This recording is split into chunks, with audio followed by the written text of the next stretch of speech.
Will some farmers be saying today that this is going to be too little too late? You've been up there. No, it's not. One thing that if you just step away from the situation and then close your eyes and say, oh, well, I'm not going to contend with that, that is not showing that you're a government. It's not showing that you care. This is a government that does care. It's a government that understands that we will do our best to mitigate the issue. Obviously, only the good Lord and rain will ever fix the issue. But this helps along the process. And these are mums and dads, Chris.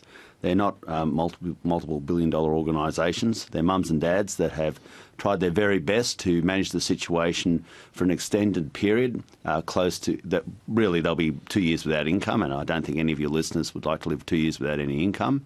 And therefore, they have a right, I think, that an expectation that the nation should assist in some way. One of the reasons we moved away from exceptional circumstances assistance was we needed to move from a profile of just going from crisis to have some sort of risk management. Is what you're offering going to do that kind of thing? Yeah, well, it does in such that it requires there to be a need. It looks at the situation. It tries to move away from lines on a map. It certainly requires a drought. There has to be circumstances that are not something that you can plan for.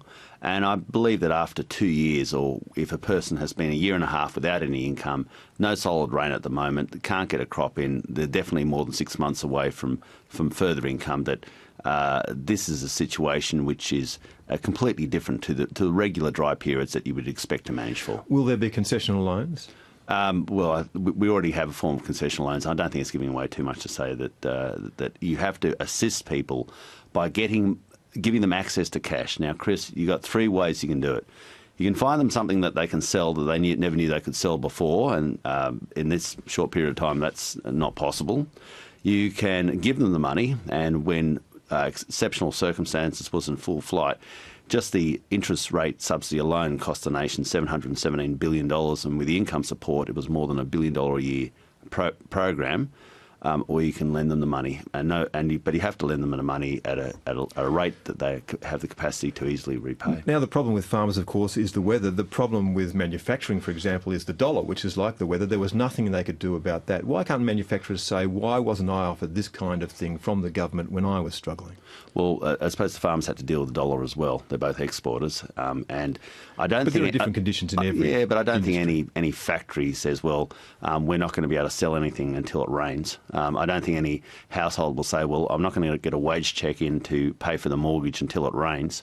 And it's not the fact that it's not till it rains, it's just that it hasn't rained for the last 18 months, and even if it did rain, the cheque won't turn up until about 6 to 7 months later. That's a circumstance which is vastly different to what we expect in every other facet of our life, where we can believe there is some sort of regularity, some sort of regiment into how money is expected to turn up. And it's not that the product that they sell is not saleable. If you get live cattle to Darwin, for instance, you'll get $2.30 a kilogram for it. Wheat is over $300 a tonne. Cotton is over $500 a bale. We've got big new markets opening up for sheep into the Middle East. So this is an industry which has a great future in front of it. But of course, it works on the premise that it rains, and when it doesn't rain, we've got a problem. Now, I'm assuming this is not including the wage assistance that the NFF was asking for. Well, I don't want to spend the interview ruling in and ruling out, but let's rule that one out. Why not? Why not do something like that, given that you've got to replace people's income? Because if we can give people access to money, they can basically support the people they need to support in any case. I guess the question, I know you are constrained in what you can say because you don't want to steal the Prime Minister's thunder, and he's got the announcement later on today. Yeah, that'd be a bad look. It would be a very bad look. But I'm wondering whether or not you can tell us how quickly this kind of assistance would flow. We're talking to the agencies, the state agencies that will support us with this already. I got onto them last night. I want to start moving as quickly as possible.